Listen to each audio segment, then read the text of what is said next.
Welcome back to another episode of the Resellers Mindset Podcast. My name is Mike, also known as the Used Book Guy on YouTube, along with my friend and fellow full-time reseller, Johnny B. We help people start and grow their reselling businesses from the ground up. We also have a weekly Zoom call and private Discord for all YouTube members. Head on over to youtube.com/usedbookguy to join the channel and gain access to the full-length podcast, Zoom call, and private Discord today.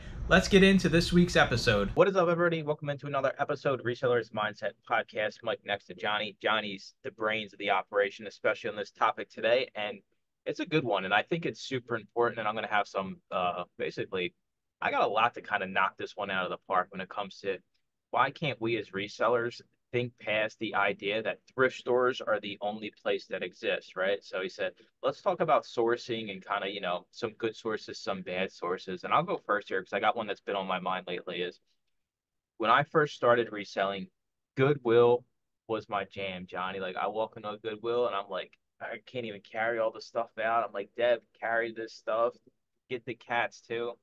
And I haven't stepped foot in a Goodwill now in probably close to 2 months. And it's crazy, right? Because that's where I started. I remember like the store still exists. It's not that far Mhm. from me. My old honey hole, Deb likes to call it. And the only time I really go in Goodwill now is just to see if anything's changed. I know it hasn't, or like the nostalgia feeling of being inside of a Goodwill that just absolutely sucks. But I haven't been in one in 2 months, and honestly, I've sourced more items, more quality items than I ever have. So you're probably thinking, well, Mike, if you're not going to the 15 Goodwills you have in your routes, what have you replaced them with? Well, unfortunately, I don't like to, hide all my great sources because I'm worried you're all going to run out here and steal everything like other resellers. I've been going to record shops. I mean, this past week I've spent close to $1,000 in two record shops, and that's only two stores. Um, that's what I replaced them with, and you don't know until you know. So I think it's good to kind of cover this idea of maybe some sources you had that you no longer have, or some that you kind of came up with. But dude, record shops. I mean, you pay a little bit more, but not really, because I'm paying $3 for a DVD at Goodwill. The record shops, believe it or not, even though they're record shops, they got it right in their name. Um, they have thousands and thousands of DVDs to go along with the cassettes and the CDs. And the one record shop even had books in the record shop, and their prices range from like $2, and some sets I'm paying $15 for. But we have the data in front of us to make the decision to buy it. And I will say this, another benefit to going to a place like that is it's small, locally owned, and they check for the quality of the things, right? Unlike a thrift store where you go, you don't look inside the case, you buy it, you get home, there's no disc inside the case. That doesn't exist at record shops. These people actually take pride in their business, and these discs are basically brand new looking. I personally love record, and I've been pushing heavily in the group to check your local record shops, and people are having success with it. So that's kind of my initial story. I'm gonna throw it over to you. Yeah, I mean, I used to go out to estate sales and thrift shops as well when I first started. But for me, it'd be like, I need my time back because I'm doing bulk and I need more time to process than I do needing to source or wanting to dial down the sourcing time in general. Um, and the power went out for a couple days because of some storm. I want to say 5, 6 months ago, 4 to 6 months. This is back when the employee was still here. I was like, she shows up to work. I'm like, okay, we're gonna go shopping. I guess the power's out. So we went down to a couple old places I used to go, and I'll tell you, Mike, they were very happy to see me. um, and they didn't know we were in the store. The manager, she came out and finally saw me and flagged me over. Didn't know you were coming by. We got stuff in the back. Would you like to come in the back again? I'm like, sure, why not? Here all day because power's out. And they were so nice. They gave me my old discount. I wasn't expecting it because I haven't been in there like 9, 10, 12 months plus, something like that. And I had good stuff, quality.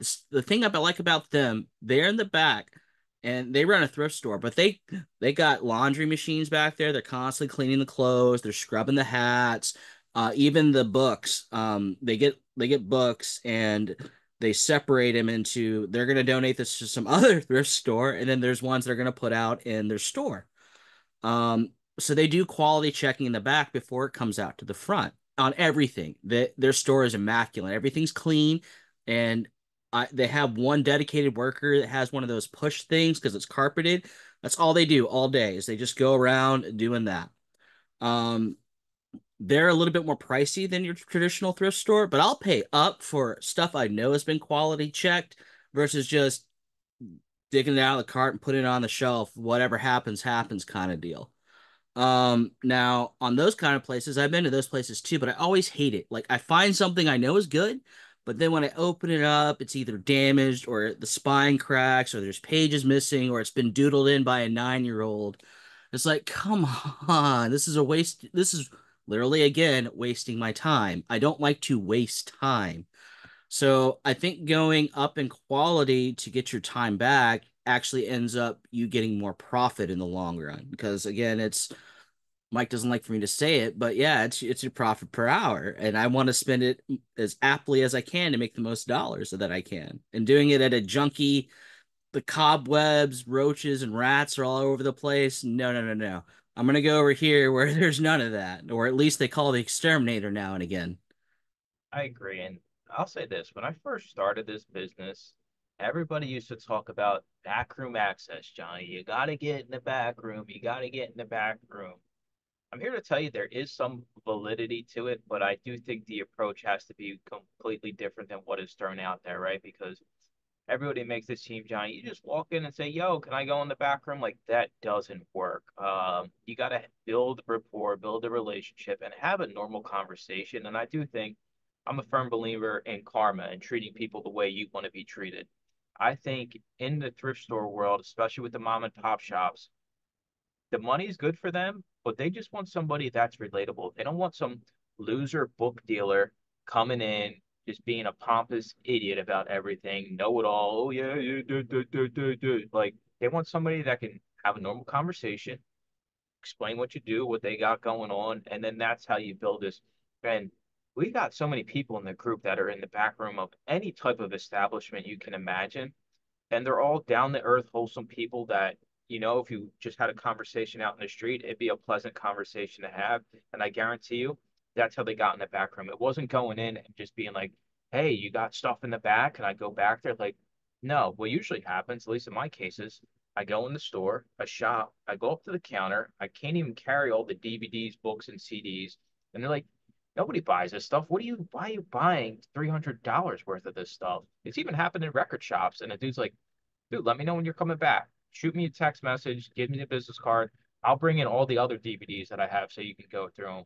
It's just a simple conversation, and I do think it is cemented by you actually spending money at the store because they're like, "Shit, this dude's serious. Like, when's the last time somebody's come in and spent $100, $200 on stuff we never sell?"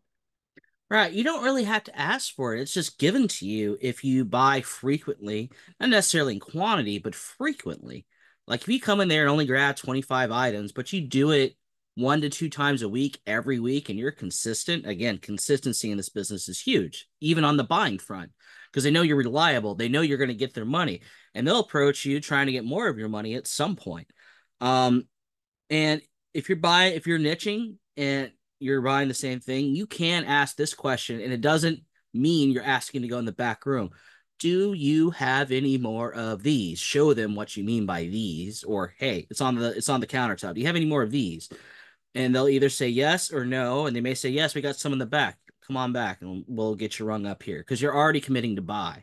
Um, it's like going on a date, right? You don't go sit down at the table and like, "Hey, you want to go back to my place? Your meal hasn't even arrived. You haven't even had a conversation yet. Come on, man. Come Uh, on." it's true, it's true, and I just try to. We're not sitting here saying that the thrift store business is sucks and it's dead, it's whatever. We're just trying to get people to go a little bit further upstream to get the better quality stuff. And believe it or not, you pay the most at the thrift store and it's the most picked over stuff. So not Mhm. only do I want you to get better quality, I'm telling you you're going to pay less for the better quality stuff. That's our only goal here. We're not because listen, thrift stores are still, 80%, 85% of my stuff comes from thrift stores. So I'm just saying I made a little switch and I'm seeing the benefits. And honestly, I didn't have a choice. What was I going to do? Keep going to Goodwills and finding one item, two CDs, three CDs? Like, that's not sustainable. So I had to make a switch. Another thing I switched to this year was pawn shops. Pawn shops sell DVDs and video games, and usually you can get them for pretty cheap. I don't know much about video games, but I know what titles are pretty popular, what I can get for. And yet again, these places make sure the things aren't completely beat up. And pawn shops give DVDs away, dude. I never pay more than like 50 cents at a DVD at a pawn shop. And sometimes they have a decent. I'm going to one this next week, and they got 10 for $1 DVDs and CDs, and they have like thousands of these things. Like, it's crazy to me the opportunity we have if we just think a little bit outside the box. Right. I have one guy who sells to me locally. He still will, even though my store shut down right now, because I'm moving. Nothing bad has happened for you people listening. I'm just going to be relocating. Um, but he will open every CD. He will check the back. He will check to see if the disc is in there. He'll flip it over to make sure it's got both front and back artwork. I never have to check his stuff ever. Anybody else, I'd have to check and do all that. But he's taken part of that labor away from me, because he knows my money's right every time. He gets paid for quality because I don't pay. The deal was before I mentioned this to him, I don't pay for this or this or this or this. You may have these back. Okay, I'm going to rectify the situation so I know exactly how much money I'm going to get when I come over and see Johnny. It's going to be to the penny because it's correct. Now, I checked him one more time after that. I haven't had to check him since. And that's just great. It saves me time. I love having my time saved. It is almost it is a strong runner up for money. I love money more than anything, but having my time given back to me, love that almost as much. And I've been telling people that's a good thing to hit on.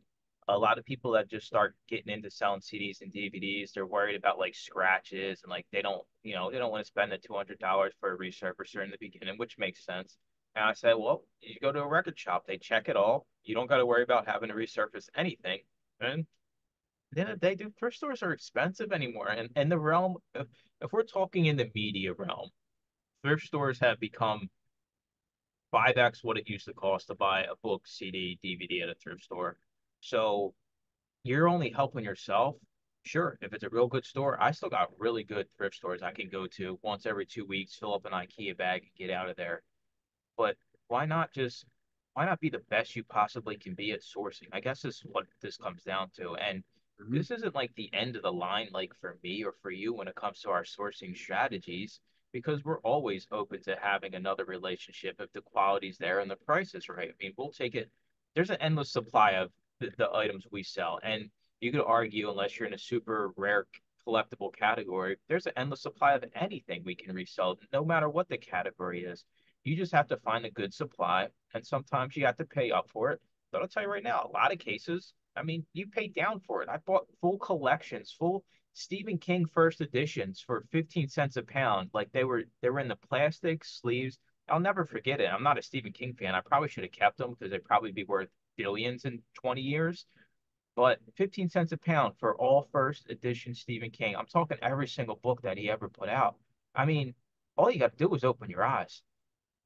And I think the biggest thing I have in sourcing is I let everybody know what I sell and who I am. I mean, even in this podcast, my name is in there. Even Mike's thing, it's there. But everybody knows me as a paperback seller because I do sell paperbacks. Because I talk about it all the time. So people know he's not just a bookseller. He likes these paperbacks. And not only that, he likes paperbacks from the 80s on back. And see, I'm talking about on this podcast. So everybody listening now knows I'm the paperback guy from 1980s on back. And then I get approached with deals. I don't even ask for them. They get thrown my way.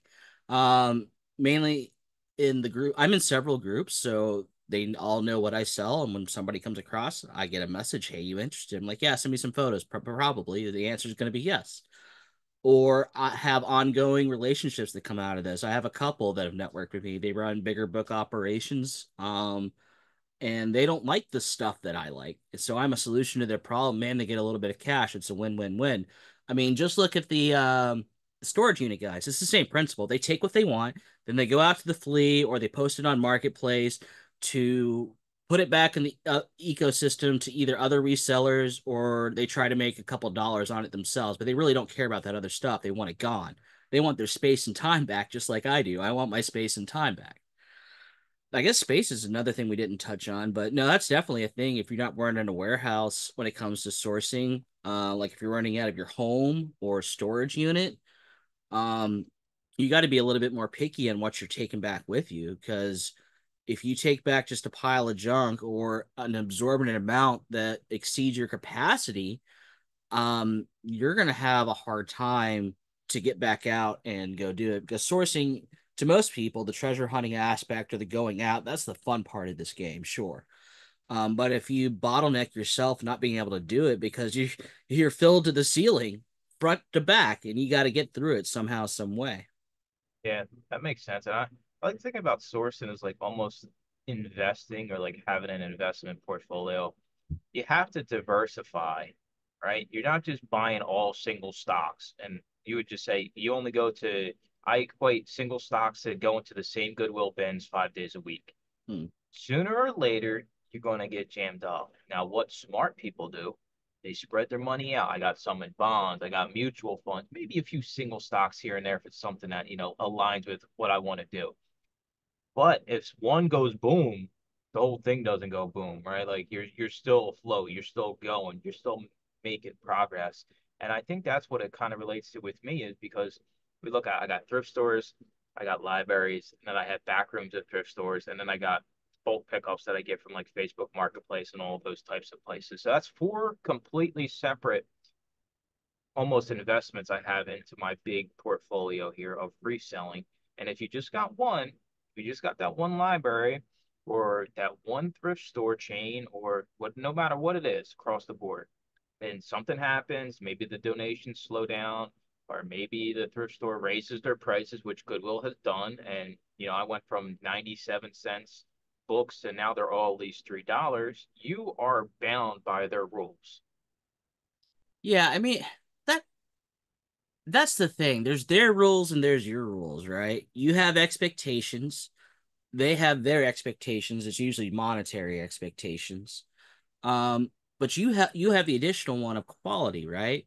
So if you decide, hey, I want to buy it all and you're trying to make this a repeat thing, but I have the following expectations of you. They need to know this if you do have expectations. I don't want water damage books. I don't want it to fall apart on me when I touch it because it shatters because it's old and hanging on by maybe a thread or a piece of tape, honestly. Like it's got to have both front and back cover. These simple things, but you have to spell it out to them because they don't know. They just think you just want books because books.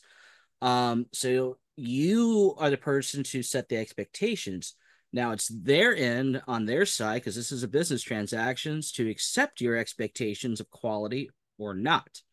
If they say no, we're not going to do that, you need to take it as is, then it's your choice. Am I going to spend more time by taking this deal on, or am I going to take a walk to deal with somebody who will meet my expectations?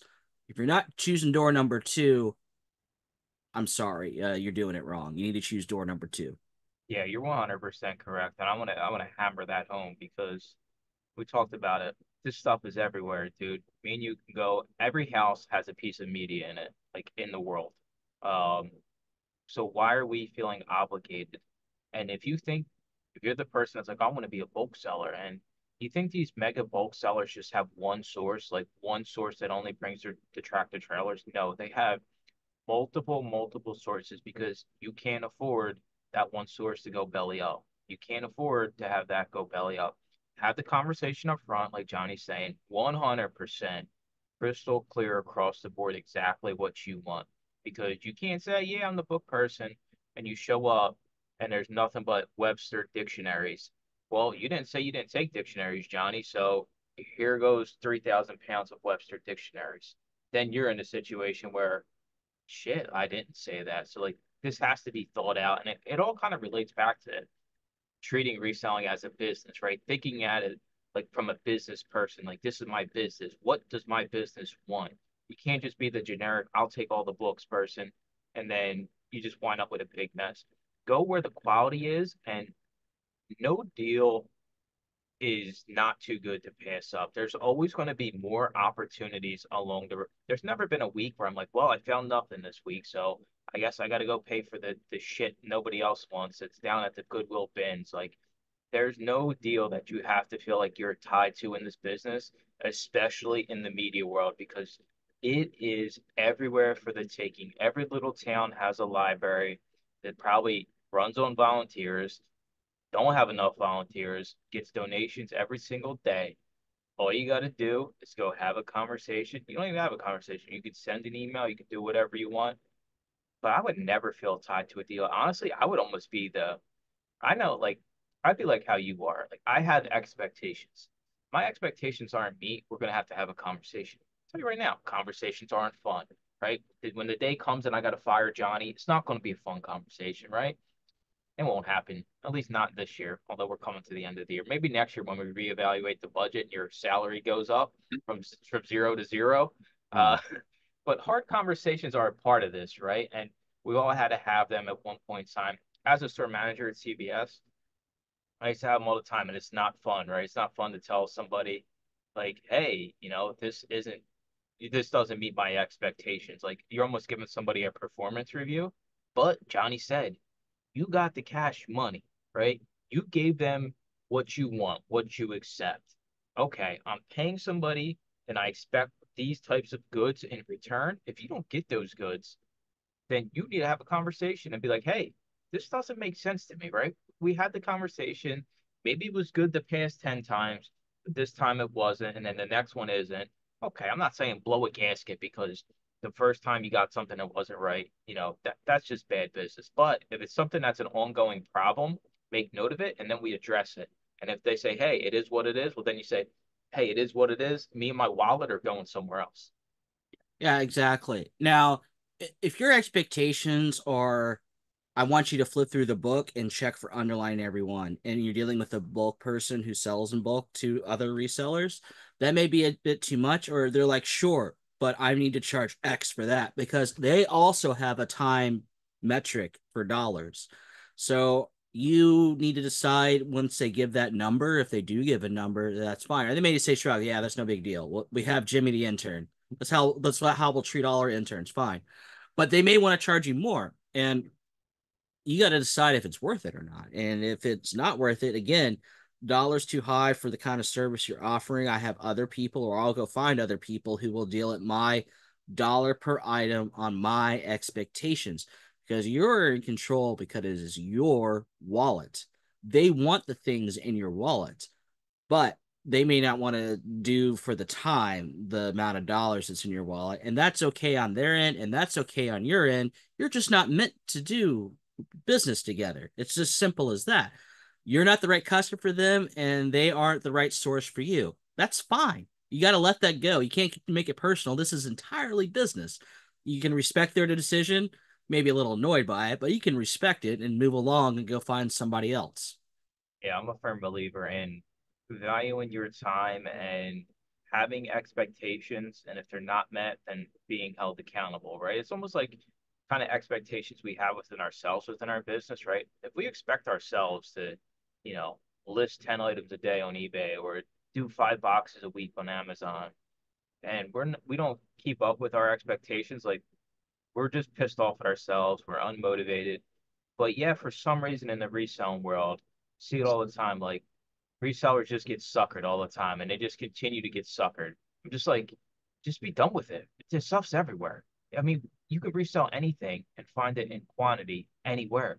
I don't understand why we're like, well, it's like hypothetically speaking, if if I decided, all right, I'm going to go the wholesale route and I'm just going to start selling Gaylords because I'm the book guy and everybody loves the book guy and I'll sell Gaylords for a premium price and, the quality just sucks. But Johnny's like, well, it's Mike. So, sooner or later, maybe the Gaylord will be good that he actually sends me that I overpay for. And it never happens. But that's happening today. There's people out there that are buying in bulk from a source that they know sucks, but they're so scared to lose the source when if they just open up their window and yelled out like the JG Wentworth commercial, like it's my money and I want it now. Like somebody else will pop up like, hey, I got books for sale, right? Like somebody pops out, hey, you said you buy books. Here goes. Can you going to weigh this right now? You going to give me my cash right now? It's everywhere. Trying to say this politely. It's hard, Mike. It's hard. it's your fault if you're continuing to do bad business with yourself. Oh It is yeah, your fault 100%. You are the master of your wallet and the goods you receive from your wallet. That is all on you, sir or ma'am, to make the corrections necessary to put more dollars in it.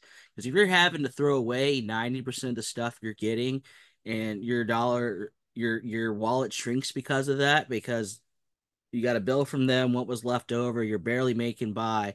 Plus, we're in media. And if you're just the eBay seller, long turnover.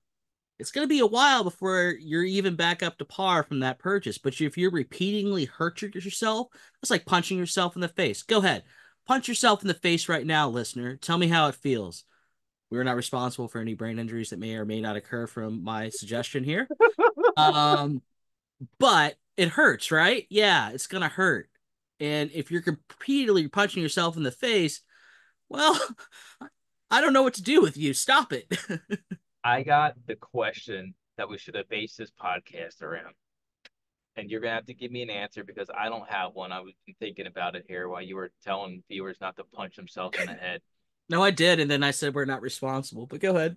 Resellers are so cheap. They don't want to spend more than $1, $2 for an item at a thrift store. But if a bulk opportunity comes along and it costs them $3,000 and they got the photos of the pallets, the Gaylords, money all of a sudden means nothing. They're willing to put it on credit cards. They're willing to get a HELOC to buy the bulk inventory.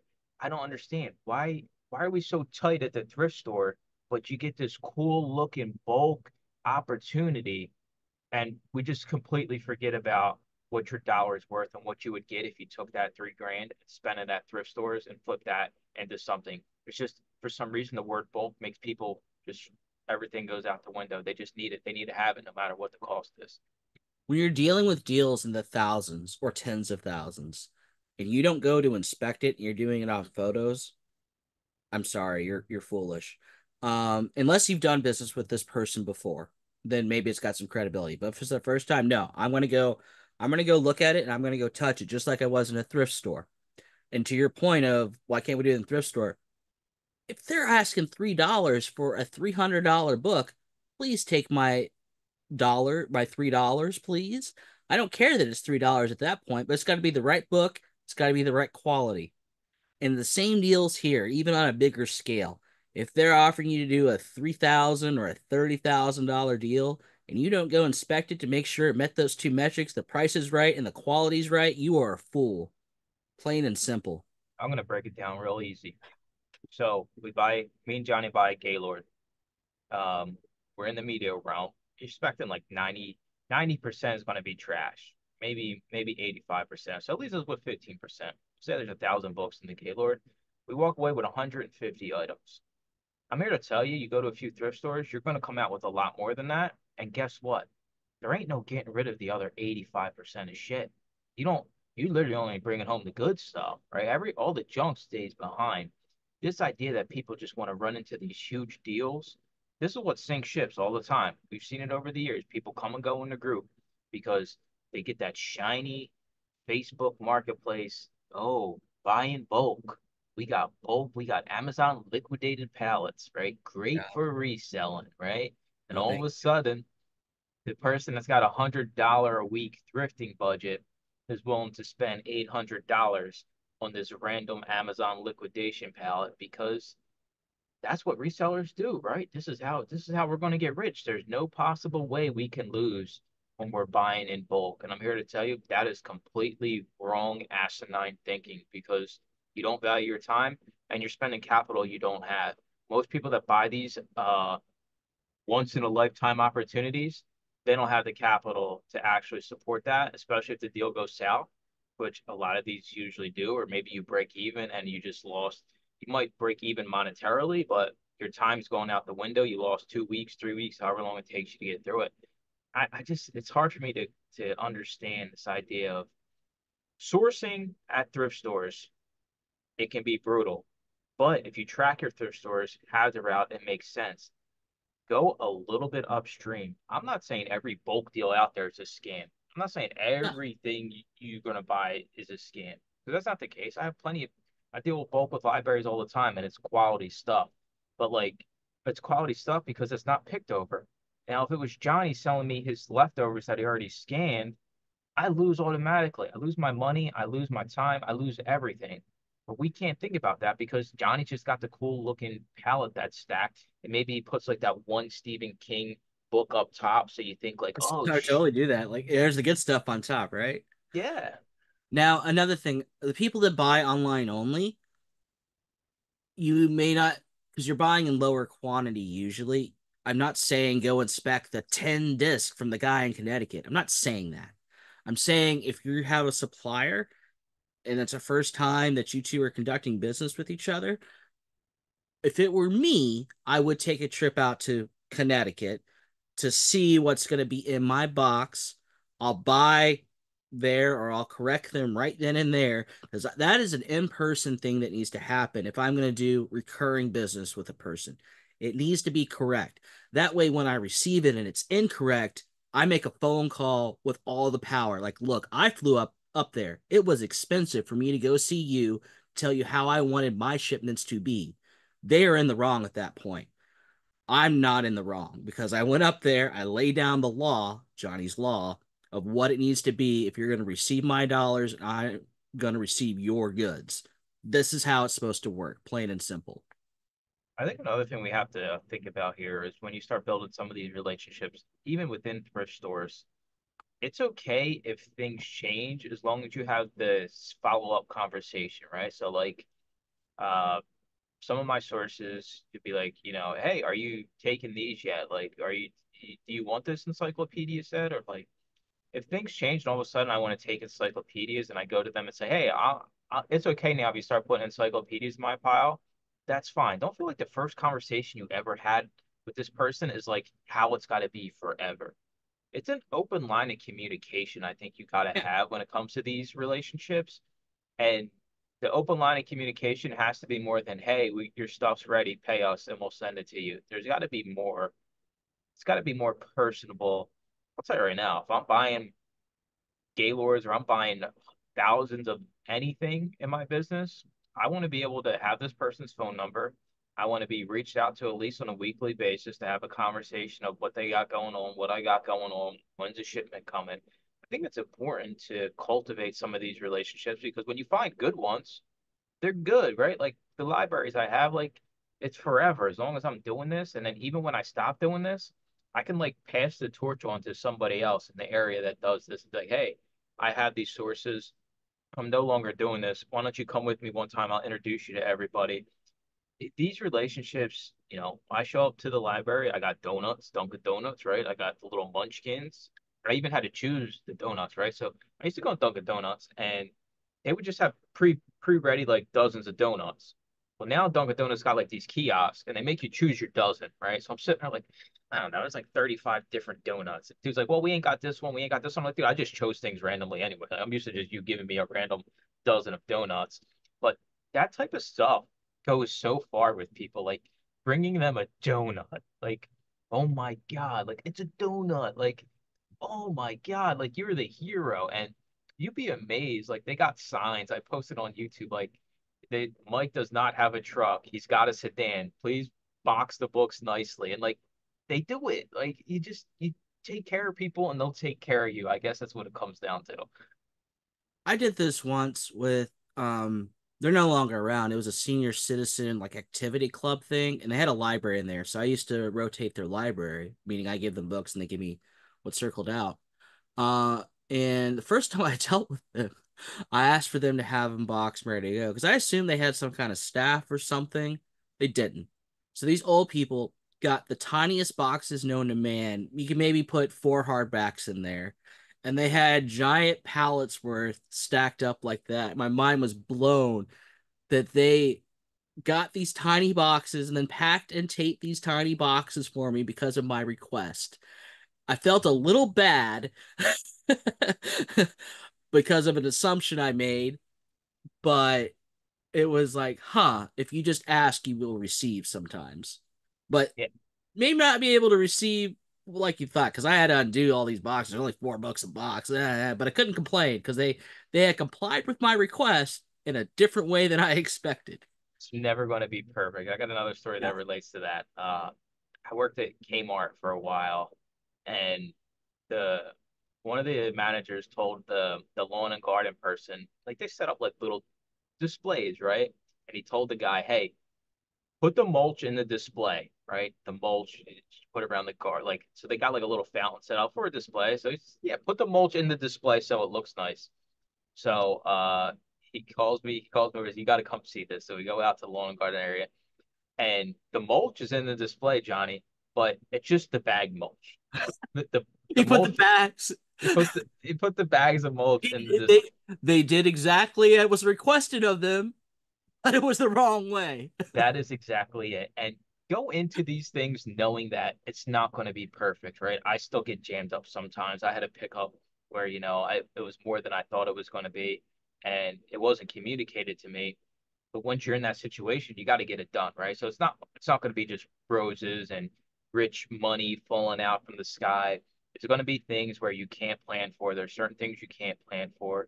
And what we just talked about, even if you say things, you know what you mean in your head. But this person or the person you're speaking to, or then they have to relay the message, it can be taken a completely different way than what you thought it was going to be taken. And then you wind up with, uh, DiGiorno boxes full of books because Johnny said, just put them in boxes. And I said, well, we ate a lot of DiGiornos this week. So, let's put the books in the DiGiorno boxes. Right. And this goes outside of reselling. This goes with any relationship, a friendship, a personal, romantic relationship, a business relationship. Never assume, never presume, because you're wrong usually 99.9% of the time on whatever you got noodling up here in the old brain case. I'm sorry you are. So you need to ask or you need to spell it out explicitly. That way it's crystal clear, and then ask the clarifying question. Do you understand? Because people are afraid to look stupid a lot, and they'll say, yes, I understand. And then you can do the last follow up. Okay, can you explain to me what I just asked of you? You're not being rude, but you're making all the attempts that could possibly be made to make sure that it's crystal clear between you and them. And again, this goes beyond business. This goes to friendships, personal romantic relationships, acquaintances, people you just meet for the very first time. You cannot assume. Can't judge a book by its cover. There you go. I made a book pun. Ha ha ha ha. All right, Johnny kind of wrapped it up there. He gave you all relationship advice. Good luck taking that. He is not And I told you to responsible. punch yourself in the face this podcast too. I mean, he's gonna have you guys all over the place. Good luck taking his advice. It's not insured, it's not backed by you know, what is it, the FDIC? Like there's no backing to what he says. But We're yeah, not responsible for you hurting yourself. we are not responsible. But I do think it is so important to think about sources and diversify your sources. It's kind of like the idea of selling on multiple platforms, which a lot of you do.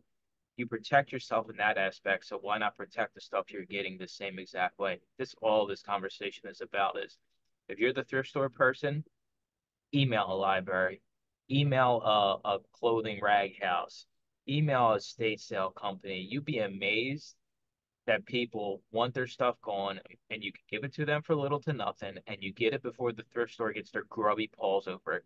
We all hate the Goodwill. All right, well then why don't we just get everything before it goes to the Goodwill? I even thought about doing this. What if you just set up a little tent out back of a Goodwill, like not on their property, when somebody rolled up with donations, dropping off the Goodwill? I'll give you $10 for that. Just bring it over here. I mean, I'm Hmm? just saying, dude. They No, would. you good. Yeah. I'll unload it for you. I'll bring it from your car to my car. I'll give you $10. You can sit out there. Don't be looking like some sketchy person, but maybe got a little tuxedo on. Sourcing at the bins before it hits the bins. That's a clever idea. I like that. I mean, every store's got a donation center, so like Yeah. you could literally kind of get a little pop-up tent across the street and say, "I'll buy everything you're about to donate." Big ass sign. Like, sure, people give you riffraff, but at the end of the day, what do you think the Goodwill's doing with it? Do you think all this money's going to support, homeless people in America? You're dead wrong. This is going all in pockets out there. These companies are as shameless as we can get, and at least you're giving the person that's donating some money for their items. Sure, we won't get everybody, but I guarantee you get. Dude, there's so many. I just came up with that off the top of my head. There's so many ways you can make money doing this. I mean, it blows my mind. But hey, we can't leave the Goodwill because you step outside the Goodwill, all of a sudden weird things start happening. You know what happens? You start making more money, you start finding better quality stuff, and you actually spend less money. All right, Johnny, I'm out of here. I'm not even letting you wrap it up. We'll talk to you all in next week's episode. Thanks for listening to another episode of the Reseller's Mindset Podcast. Today's full episode and all previous episodes are available to all YouTube members, along with the weekly Zoom call and private Discord. Head on over to youtube.com/theusebookguy and consider joining for as little as $2.99 a month.